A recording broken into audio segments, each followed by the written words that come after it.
Well, welcome. What's everybody doing, man? All good? All right, what we got? What we got? Just going into your third season, I want to say. That's right. At Ole Miss, just what's different about this defense? What excites you about it?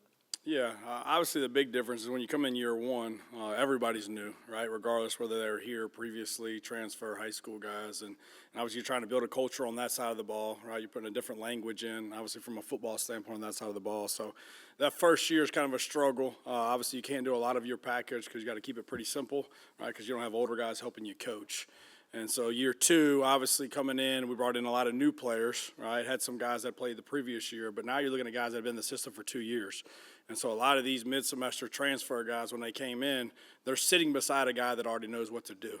All right, and that's really big to help bring them under their wing, right, and help coach and develop those guys as well. So, and the other piece of that to me is of the spot the ball mentality that we have on defense can't come from the coach. That's got to come from the players. It's got to be a player-led team. So having a room full of guys, regardless whether they started the game or they played 20 snaps, all right, having been through and understanding what the expectation is on that side of the football here, right, to be able to get that through to the new guys, right, whether being a freshman or a portal guy has been huge as well. But it's a really exciting group to me. I think it's a really good combination of young returners and transfer players. I think they're doing a great job of gelling right now. Obviously there's no depth charts for us right now, but we got some competing that are really taking the right steps. But I think it's a really good mesh of guys that we can get 25 to 28 guys. That's normally the number we're looking for to play winning football. And whatever role that is, depending upon what game we play. So we got a lot of battles right now. We just finished practice 11. Obviously, from a front standpoint, I don't think we're going to take a step back from last year. It's going to be some different names.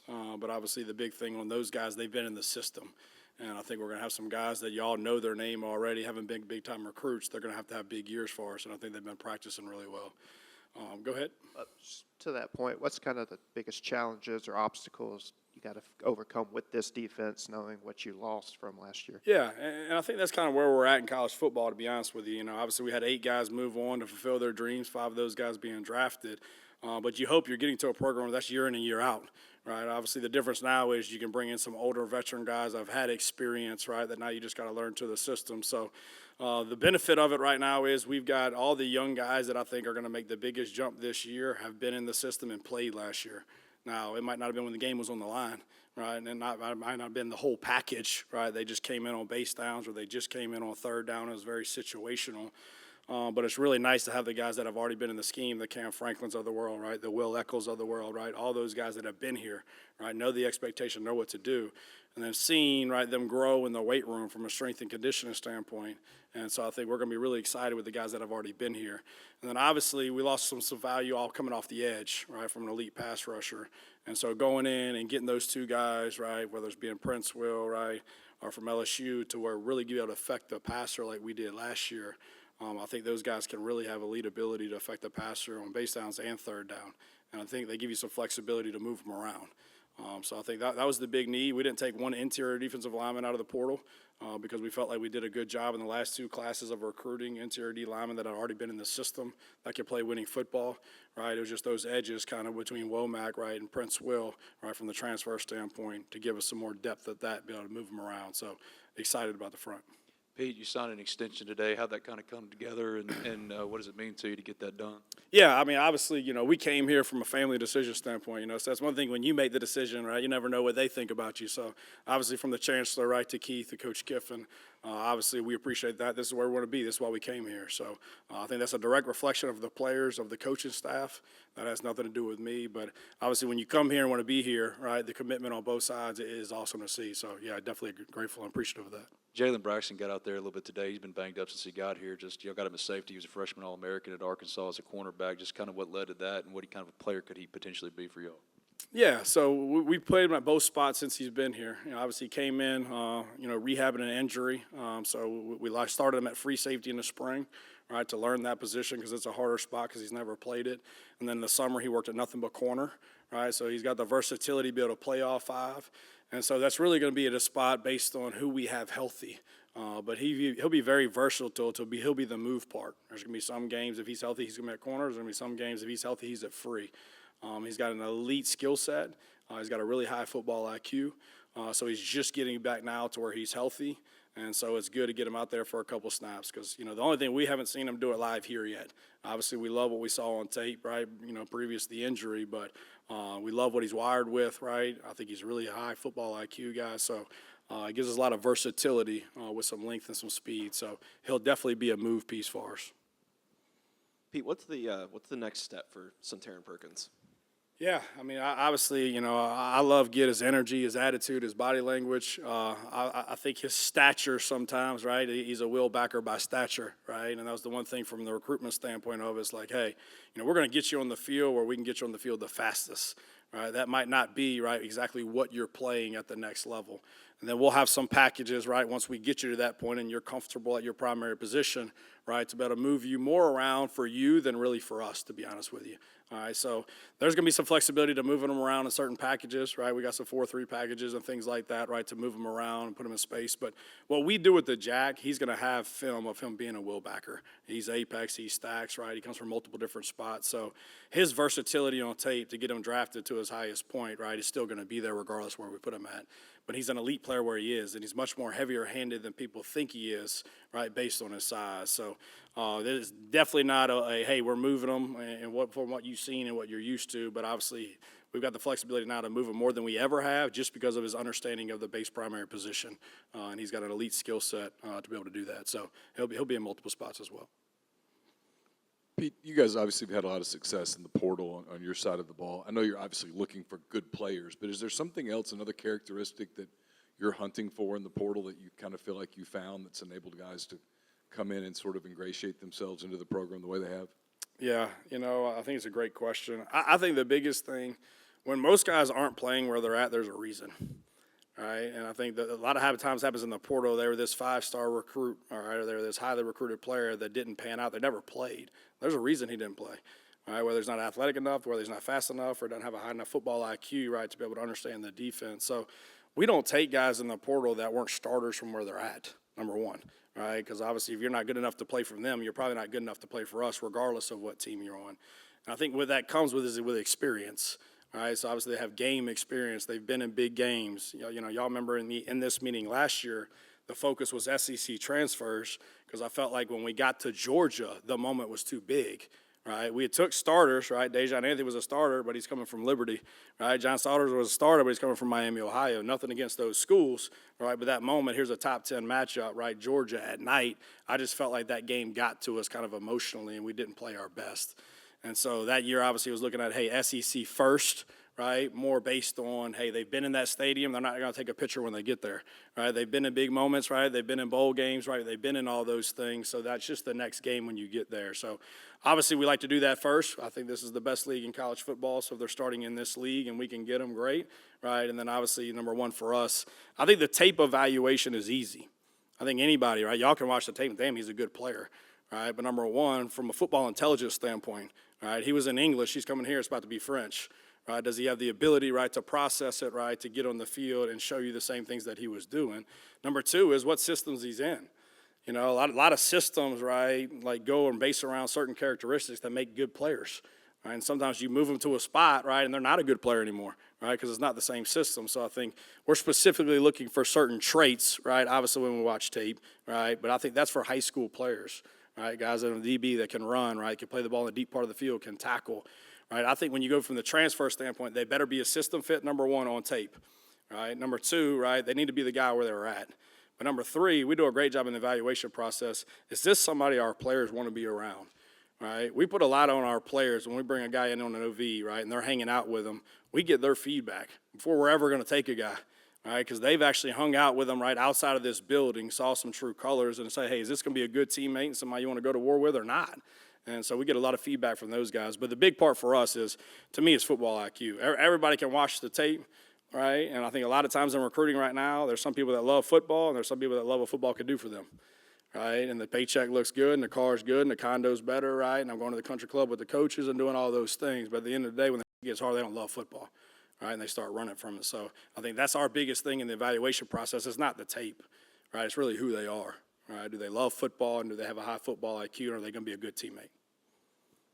Feels like, all eyes are kind of on the secondary and with a lot of new faces, young guys getting opportunities. At this point in camp, where are you from your perspective, and what do you need to see out of them these next couple weeks for the opener? Yeah, I mean, obviously, when you're counting on 9 guys in a secondary weren't here in the spring, that should be the question, right? So, we didn't have a lot of those guys, whether they're here, they weren't healthy, but the way the rules are in the summer now, right, with those 2 hours a week and all those type of things, the summer's really big for us, right, of obviously introducing the scheme, right, and from a technical standpoint, and them getting able to get some reps as well. But, obviously in this defense, you got to be solid outside in, right, so the corner position. I thought we brought in several guys that are playing at a really high level right now. I think Antonio Kite is who we thought he was when we signed him at Bama originally, right? He's really came in, really athletic kid. Was committed to Alabama as a point guard first, all right? Really good transitional movements, could play the ball in the deep part of the field. And then this league, you play versus big people, so that was the whole thing of taking Ricky Fletcher out of South Alabama, who's a Mississippi kid that's 6'3.5", he's 200 pounds, right? And he's a size speed guy. That isolation in the boundary is not always an issue. And so Ricky had a really good summer. He's had a good fall camp. So excited to get him back. He was back out there today healthy as well. A guy that started at the position, obviously didn't play last year, right, due to an injury, but a guy that's had experience, has got size, speed, right, and is not scared, of contact. And then you got Graves, obviously, that's been here a couple years, right, from an ability standpoint. It's never been the issue, right, it's the consistency doing it, snap in and snap out. Has a great understanding of the defense, right, has all the tools, right, in that fight. Really excited about Dante Core, all right, a true freshman. I think he's got an elite skill set and just a different mentality.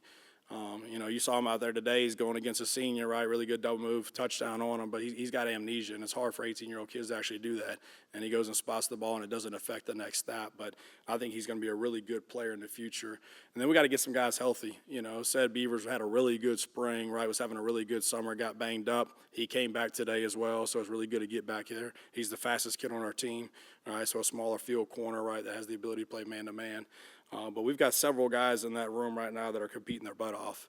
And I will feel really good about 4 of them by the end of it, that we think we could play winning football with in the SEC and not miss a beat.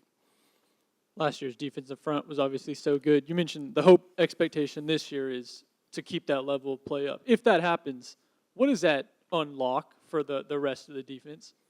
Yeah, I mean, obviously, I think, anywhere from a defensive standpoint, you got to stop the run in order to have fun. You know what I'm saying? So, I think the benefit of having good players up front, and then obviously what you do up front to cancel gaps and to help guys to change the math, but you don't have to put everybody in the box to do it.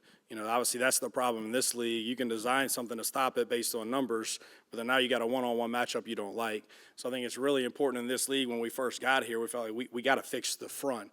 Right, and I don't care what type of coach you are. If you don't have good players, you're not a good coach. All right, so obviously from the recruiting standpoint, that was so big when I first got here. It was like, hey, 5-hour radius, right? D lineman that we want, we need to get, right? But you got to change, right, what it looks like, right? So we're showing Bama tape when you first get here. You got to put the product on film, right? Does it make sense? So I think that was the exciting thing of what the legacy of that last group created for them.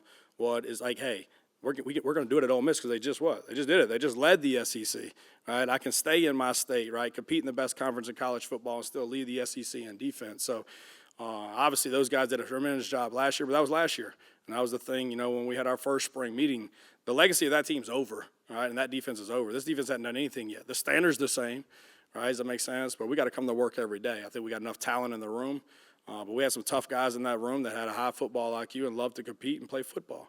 And I think we got the same type of guys right now. Not the same names. It's not going to be jersey number 2. It's not going to be Walter Nolan, right? But I think you're going to see some different names, some different numbers, and see a lot of the same results because they understand what we do, they understand the expectation, and obviously they're good enough to do it. When you go back to the transfer portal and you're recruiting some of these players that you're familiar with from the high school days or your previous stop or any of that, how much does that factor into the evaluation, point of it, and then how much going forward does that continue to kind of reinforce why you keep recruiting and, going through all of that, even, after guys maybe commit elsewhere, you just keep the relationships up? Yeah, I think it's huge. So number one, I think on the very front end, right, I think it's very business generated. Every recruit's going to tell you, hey, the relationship's the most important thing. And you're going to give them 1,000 examples of the guy that recruited them's not even there when they signed, right? Or they got there, right? Does it make sense? Like, yeah, relationships are important, right? And people make places, but you got to make sure where's the stability within the relationship, right? Number one. And then number 2 is the guy that you got a great relationship actually control any decision, right? Like, I'm a DB, the DB coach recruiting you. The DB coach ain't deciding who to play in a DB, right? He ain't deciding that. right? So you could be his guy, but it ain't going to matter. Right, does it make sense? I mean, if you're at Alabama, that's going to be Nick Saban. Right? If you're going to be here, that's Lane Kiffin. Right? And it's going to be to the coordinator. All right? So a lot of those times, that relationship piece sometimes, like, hey, they don't control, right, and affect what you really want. You want the ability to compete early as a what? As a freshman. Then the other part of the relationship is really, really important out of high school. But if it ain't equal, it ain't going to what? It ain't going to matter. Right? There's the business side of it, right? You might like this new boss you're interviewing with. He's offering you half the money. You ain't going. I don't care how much you like drinking beer with him. It ain't going to matter, right? Does that make sense? So I think, obviously, when things start getting even out of high school, right, then obviously relationships really matter. And there's stability within the relationship, which I think is the best thing that we have going for us, right? No different than I said last year, right? I mean, the top defensive players over the last 10 years have been taken from Bama and Georgia because of the consistency of the schemes, right? And that's it. Right? You recruit good players, you don't change the system, right? And then now they go to the next level. So with Coach Kiff being here and his family here and Knox moving here, right? We moved here for our family, right? We got a new contract and all that. There's stability in the head coach and your defensive system. And so when you get really good players in that and know that system's not going to change, now your junior year, your most important year because you're draft eligible, it's the third year in the same system. So a lot of the ones that we don't get out of high school that we develop really good relationships, we're telling them all these things. And we say, hey, you can go chase this, and I know it sounds good right now, and it's really hard. It's 18 years old. But this is what's going to happen. This is no different with Trey Amos, right, when he was leaving ULL to go to Alabama. Right? I told him exactly, this is what's going to happen. They're not moving Kool-Aid. They're not moving Terrion. Now, I know they're telling you that. It's not going to happen. So then a year later, they didn't. So now he's calling, dude, coach, you were right. All right, so you build some trust there, and obviously you're trying to recruit them the right way. But obviously the system didn't change, right? You were recruiting them. They were interested because they liked your system, the head coach, right, the town, the school. So that second time is always easier, in my opinion, right, when you've built it the right way. And no different than I tell a recruit right now, man. I was like, look, there could come to a point where you're not going to come to Ole Miss. Hey, just call me, coach. Love you, appreciate you. No telling what the future holds, right? But I'm going to go in a different direction. Because you have no idea, that guy that you're talking to, where he's going to be or if you're going to end up back there. And that's the same thing from recruiting. I'm not getting pissed off, right, when a guy picks Oklahoma right over us, right? I'm upset. We got to do a better job of recruiting it. We didn't do a good enough job selling it, right? But it's not like I'm telling the kid, go to hell, right? Hey, best of luck to you, right? Hey, we're here. You know where to find us, right? Because obviously that day comes for everybody. Does that make sense? Speaking on stability, just talk about how coming into this fall camp you wanted to kind of evaluate your linebacking core with, TJ and Tyler Banks and even Todd Chambers out there. What did you kind of want to see with them coming into fall camp? And so far throughout these couple practices, how would you evaluate just in terms of their leadership and vocally and physically what they've been doing so far through fall camp? Yeah, that's a great question. I think we put a lot on those guys, obviously, to get the front lined up. A lot of kills and a lot of checks to do a lot with the front. So, those guys in this system need to have a high football IQ, right, which we recruited all of them because of that. And number two, they need to be erasers. I think that was Paul's best quality, right, is the ability to track the ball carrier, right. He had great contact balance and finish, right. He had the lowest missed tackle rate, I think, in college football last year, right. So when you're doing a lot up front, right, you need some guys behind it that are instinctive that can make things right, but they got to be able to get the guy on the ground. And I think that's the biggest thing when you bring up Taj and you bring up Yates, right, and you bring up Andrew Jones. All three of those guys were all conference players where they were at. All three of those guys were team captains where they were at, right? So it goes back to the football intelligence standpoint. The film showed us that, right? But loving football, right, having a high football IQ. And they're all three very different, right? And that was the one thing. We're not trying to create the same player through one person, right? Because you got to have a lot of depth in this league to make it through this schedule. And so I think that's the best thing about all three of those guys. What they're elite at, they're all different. And so there's going to be a lot of rotations and different packages to get those guys involved. But I think they've had a really good camp. I think of them, if you're asking me right now, I think Taj Chambers is performing at an extremely high level. He's a size, speed guy that we're really, really excited about. I think Jaden Yates has played a lot of football, probably one of the smarter ones in the room, very instinctive. And Andrew Jones flashes like, hey, that's what it is. Right, it's just the consistency of doing that snap in and snap out. And we've got to get him the way he makes more plays for us than he does against us. And we're still working through that, and he's working hard at it. But I think that room is led by T.J. Dottery, like you said. And it's a guy that's been here for 2 years, right, that had to come in his first year and watch, right, because he had to sit out. And then becomes eligible for the bowl game and plays a completely different position, right? He comes in for Said at Jack, right? That's just who he is. Spot the ball, line me up, coach, right? And then to have him at the middle of the defense in the green dot, right, getting everybody lined up, right, there's a sense of calmness for that room. And so when those guys have questions, they don't always have to come to Coach Shoup, Coach Kiff, or me, right? They're going to TJ. Hey, TJ, what am I supposed to do here, right? And he's got a really good demeanor about himself. But I think all three of those guys have leadership ability to answer your question because they've been captains where they were at. Now, I think they did a great job coming in by example first, right? And 2 ears and 1 mouth for a reason, right? And kind of got a feel of the place, right? And now they're in a position by their play to be able to bring some people with them. But we're really excited about the linebacker group. Do you see Cam Franklin playing a Jared Ivey role inside and out? Yeah, absolutely. I think Cam probably, from a defensive standpoint, has had the biggest improvement from day one until where he is now. Right, obviously, from a film evaluation standpoint in high school, you knew he had the tools and all that, right? It was just getting the pad level down, getting him stronger, right? But I think he's really heavy-handed. I think he's got more twitch than people think, right? And his length becomes a problem. So to answer your question, absolutely. He'll be at the 9, he'll be at the 5, he'll be at the 4, he'll be at the 3, and he'll be at the 2-eye. And so he'll have the flexibility, right, because we're left and right in a lot of packages based on tempo. So he'll have the ability to play all of those. They're all the same stimulus response, and he's got enough length, and obviously he's really heavy-handed, and he's a good pass rusher. So he's playing himself into an every-down player, right, which is really exciting. And that's what was, interesting about J.I., right? He was first down, second down, and third down, and was actually a move guy on third down because his ability to affect the quarterback. So we're really excited about Cam, but I would put him in that category as what we're going to try to do with him 100%. What are some of the differences between Prince Will and Prince Lee? Oh, man, something I can say out here? No, I think, obviously our questions with Prince Lee, and he would tell you the same thing. I thought he had to improve on base downs at the point of attack, right, coming from Florida to here.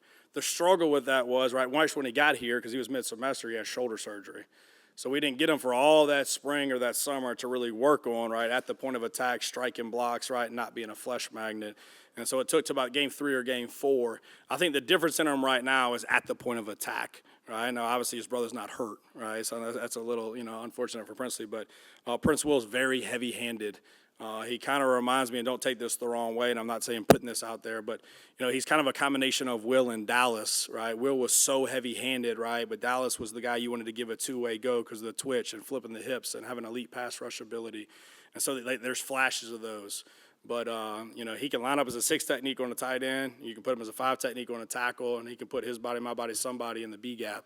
All right, and then you're going to try to move him on third down to create the matchup you want because he could be a problem based on who's blocking him. So I think right now he's more of a every down player at this time, right, than when his brother came in at that time. A lot of that was due based to the injury, but I do think he's a little heavier-handed at the point of attack. Sorry, Princely. Good? All right.